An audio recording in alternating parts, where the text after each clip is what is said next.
As the cities grow, so does the waste production. But the question remains, how are we handling it?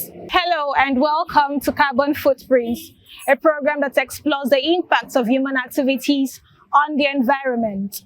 I am Edidiong Ibanga, and today we'll be taking a closer look at a critical issue that affects all of us, which is waste management. Let's dive in.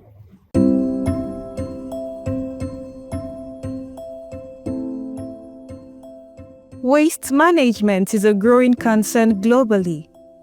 Across the country, rapid urbanization has led to increased waste generation. However, beneath its bustling activity lies a growing health hazard, an overflowing dump sites at the heart of nearly every neighborhood. This isn't just an eyesore, it is a health hazard. Poor waste management contaminates our water, air, and soil, further creating breeding grounds for vectors, diseases, and pests, thereby threatening public health. My name is Odiame Ali, and I'm a public health officer. I work in disease surveillance as well as in public health data management too. If you look at the environment, especially within the FCT in which we live, you see that there's a lot of waste, there's a lot of environmental waste, and this environmental contamination is as a result of waste that is not properly disposed, you get.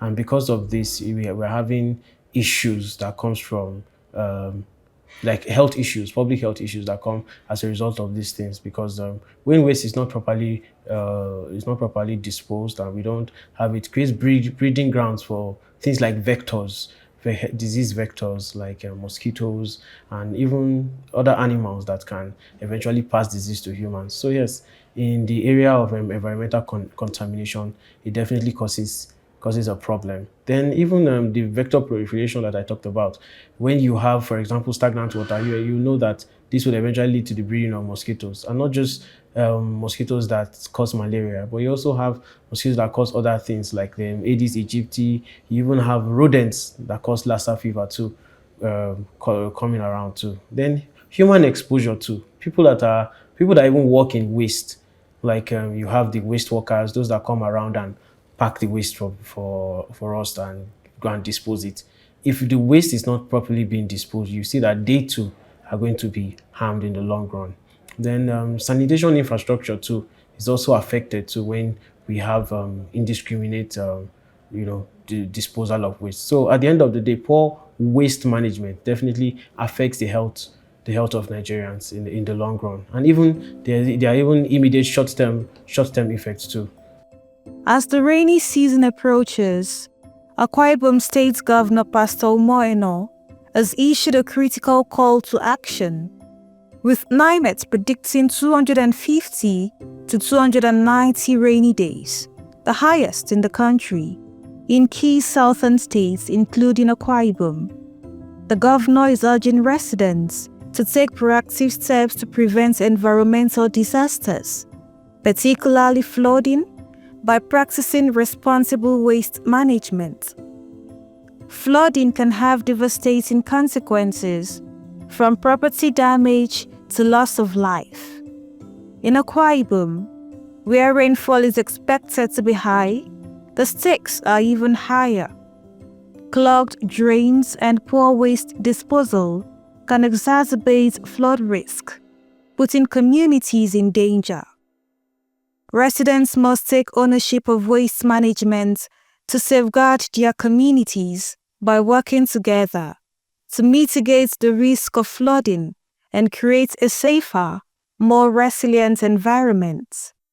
Akwa Ibom has been earmarked or named as one of the states that will experience flood this year. I'm not praying for it. I don't believe it, but we must prepare. Please, clean your gutters, organize community service, and help us. We as government will do the silting, we're going to do all of that, but please help us the youths should be mobilized to help. And I think we should get to a time where our community watchers should help us.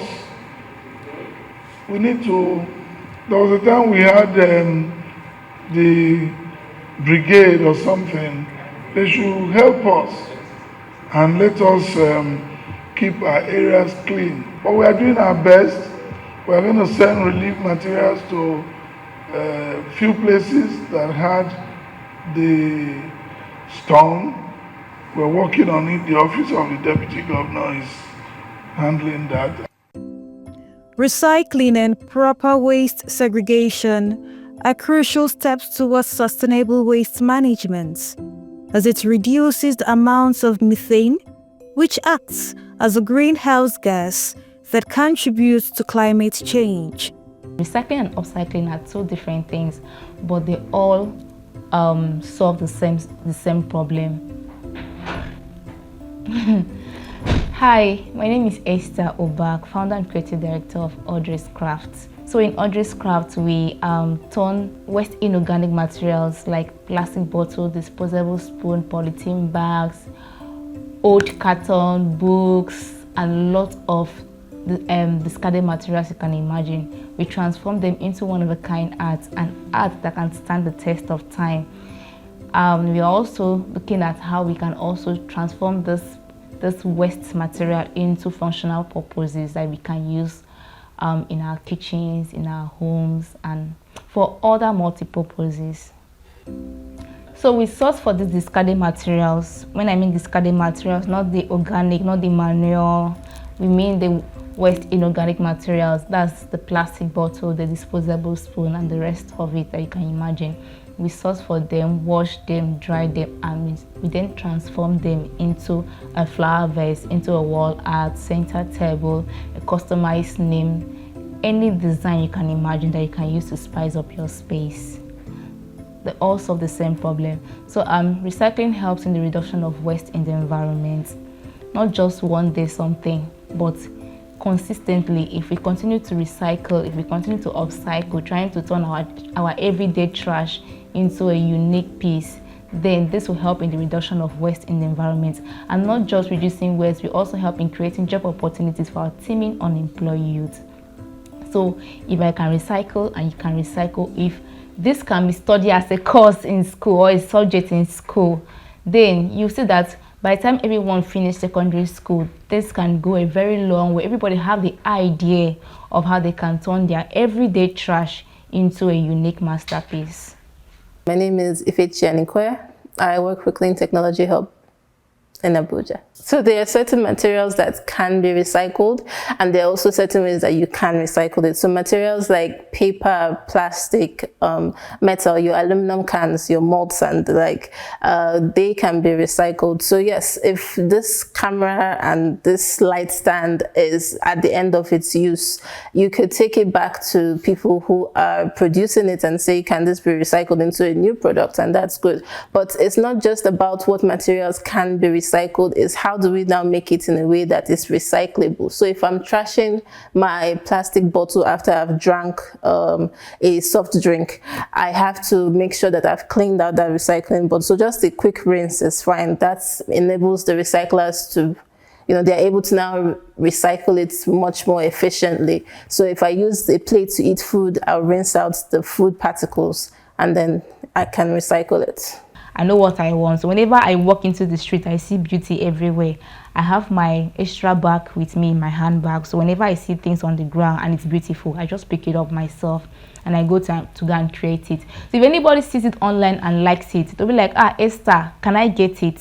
I'll be, yes, how many do you want? That's when I involve my scavengers to just go and source for those materials and bring for me. Sometimes what I see today, I may not see it tomorrow. It may take me like 1 week, 2 weeks, 3 weeks, because let's say, for example, now there's this detergent container, plastic container that people use, yes, that just buy from the market. So I can use that to create an artwork today. Someone may order for it for like 30, 20, 10, 5, but I can't get it because that one is, I just got it randomly. That will warrant me to go to the market and buy 20 detergents, and I have to use all just to get those containers. So that's how this nature of work looks like. That's one of the hindrances I have. So once I see a material today, I may not see it again tomorrow. It will take some time before anyone can finish use of that particular material before I can access it. There's something called waste separation. You get so there's industrial waste. There's also household waste. You get there are sometimes that we for example get things like appliances and all.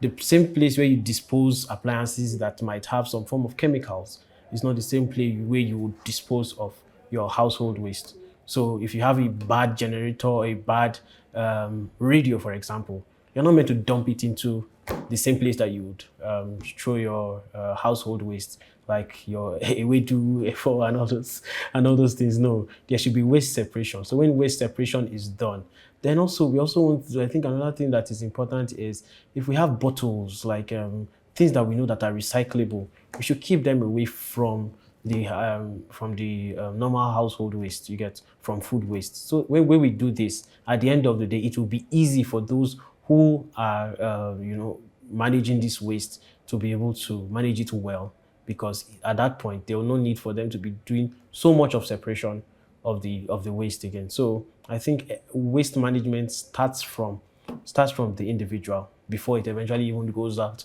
to the people who manage this waste on a large scale.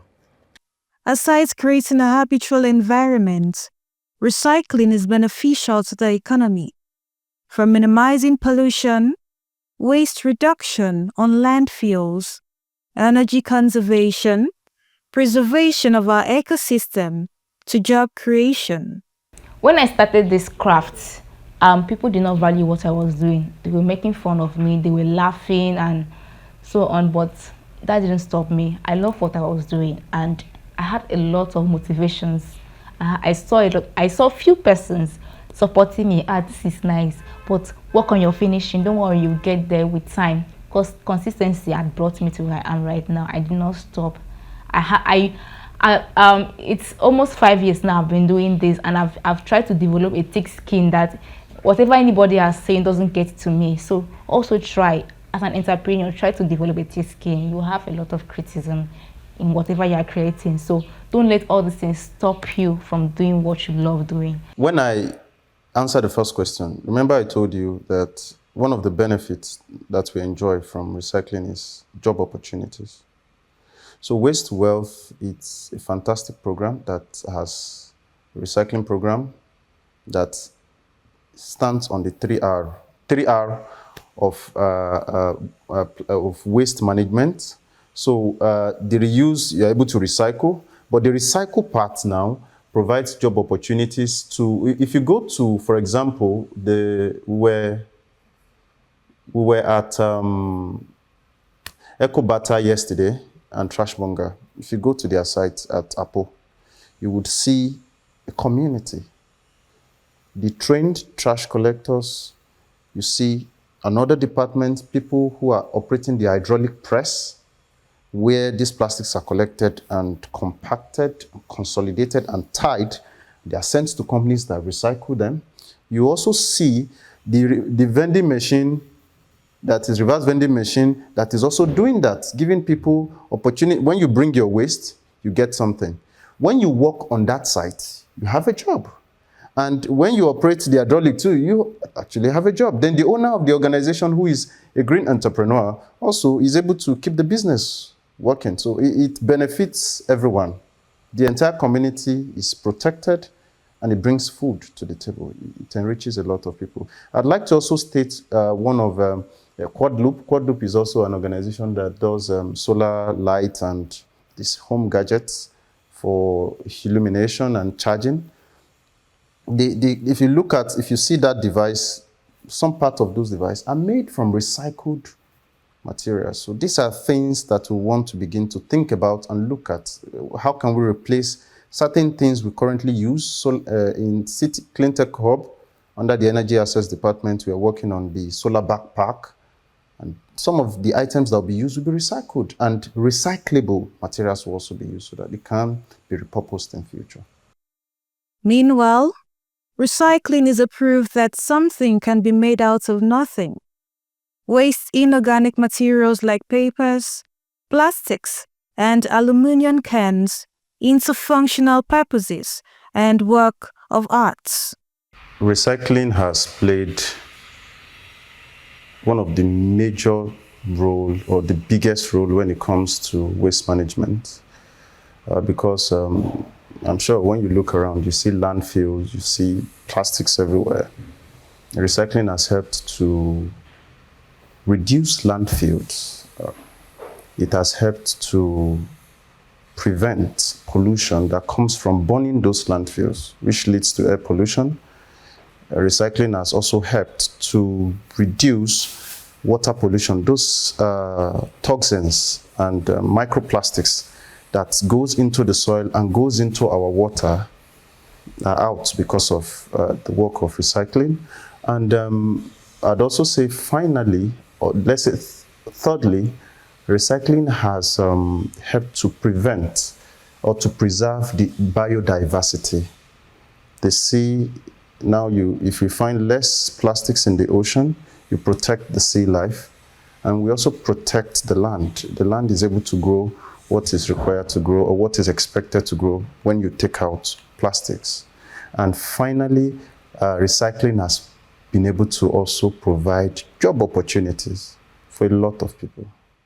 We actually source for this discarded materials. We wash them and dry them. Then we can now cut them to our desired shape just to form any piece we want.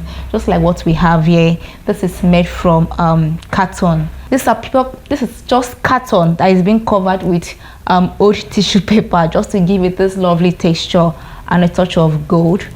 This is made from old jean, different shades of jean colors, plaster, disposable spoon, old cartons.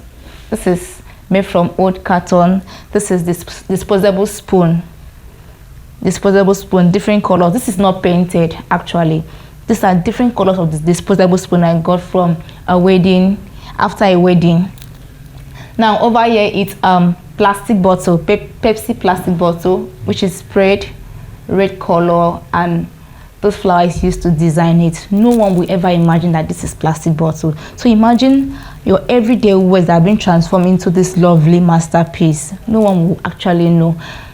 This is gin. This is Canta, the bottle caps, the tin bottle cap. This is carton.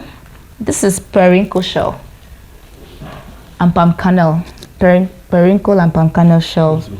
So there are lovely things you can see around here that are being made from waste material. Anyone can walk into your gallery and see all these things without knowing what they are being made from until you explain to them, this is Dick, so this is wall art, so this is disposable spoon, or this is plastic bottle. They can't tell if these are made from waste, depending on how you can transform them. So we aim to reduce waste in the environment. That's the solution we are giving.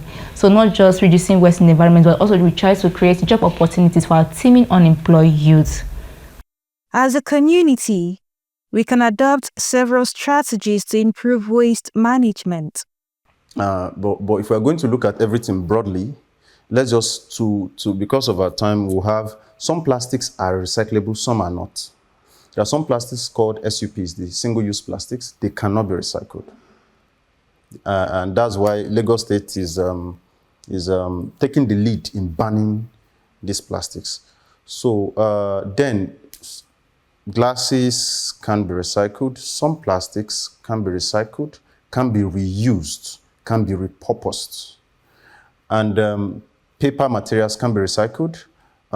Metallic materials can be recycled. Just as you see around, you see these the informal trash pickers. You see them pick trash, they pick metals. These are recycled into something else. And finally, the big one right now is the e-wastes. E-wastes are being recycled because people are buying, we have sun in Nigeria. This is a big opportunity. The PVs can attract sun and provide power. At the end of the day, what happens to all of these things? We call it the end life activities. What happens when these things become a waste? And that's why our organization in CTH, we have a department designated for this. It is called the Circular Economy and E-Waste portfolio. I mean, a portfolio, not a department, I meant to say.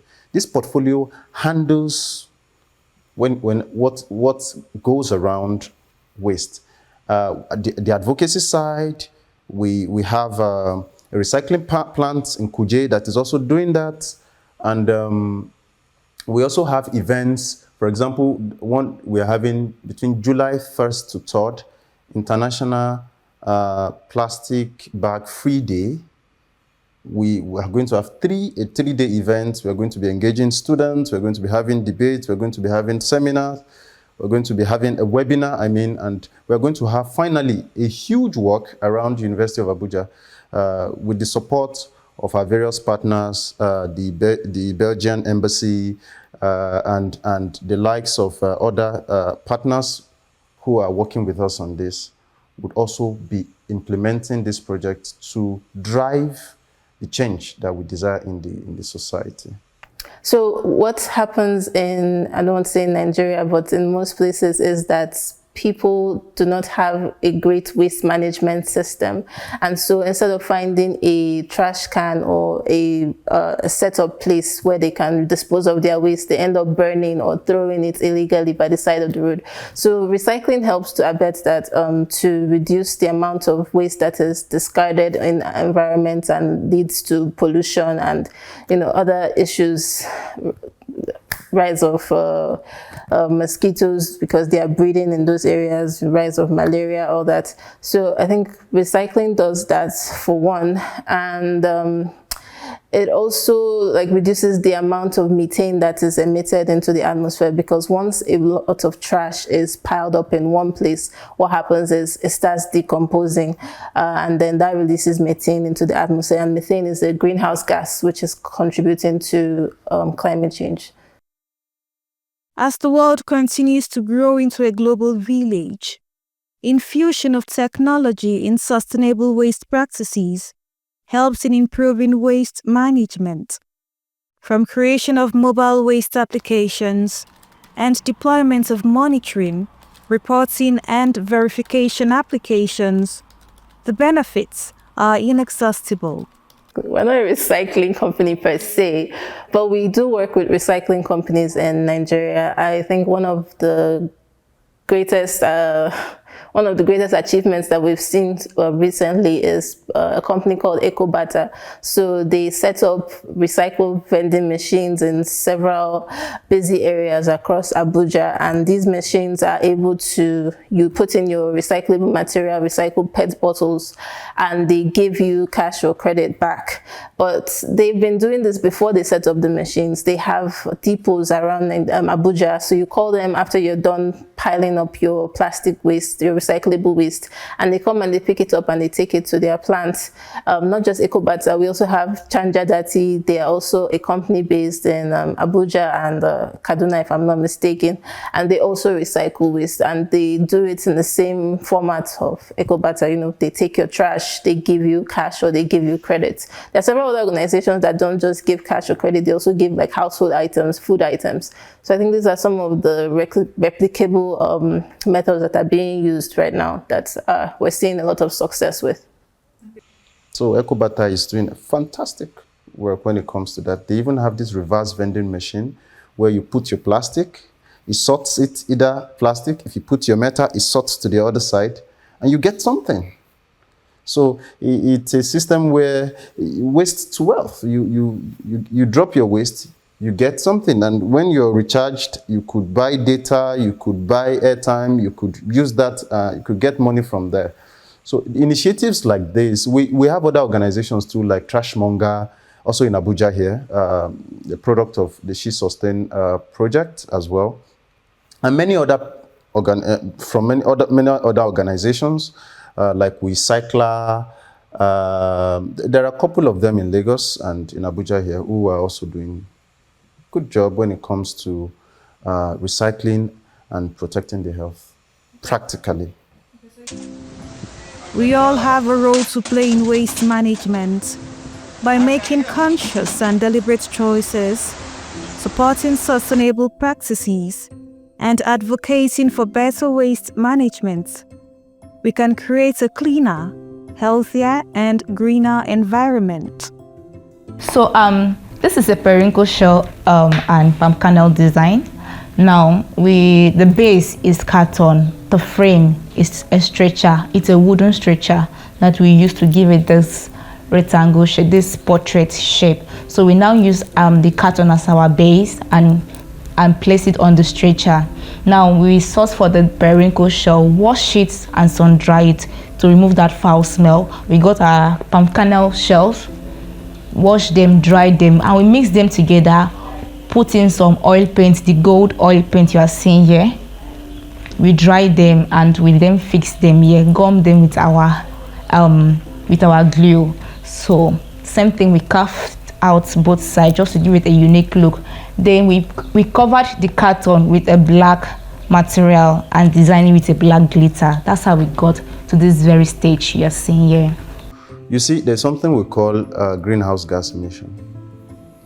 Recycling helps to reduce greenhouse gas emission. Research has shown that we are, in just a few years to come, we are approaching what is called the hothouse Earth. And the hothouse Earth is a situation where it becomes very difficult to live where you're currently living because it has gotten too hot to live there. So we migrate because places get too hot, or people fall sick and die because places get too hot. And we're already seeing that. You can imagine how much of discomfort the increase in temperature costs last year and this year.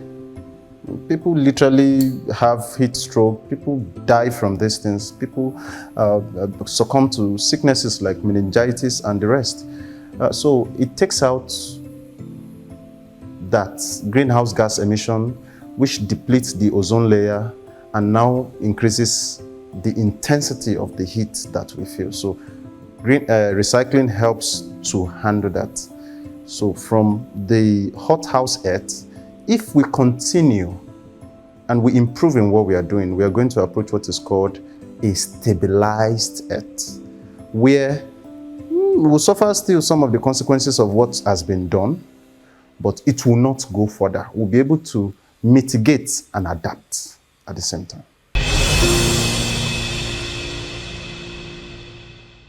That's all on today's episode of Carbon Footprints.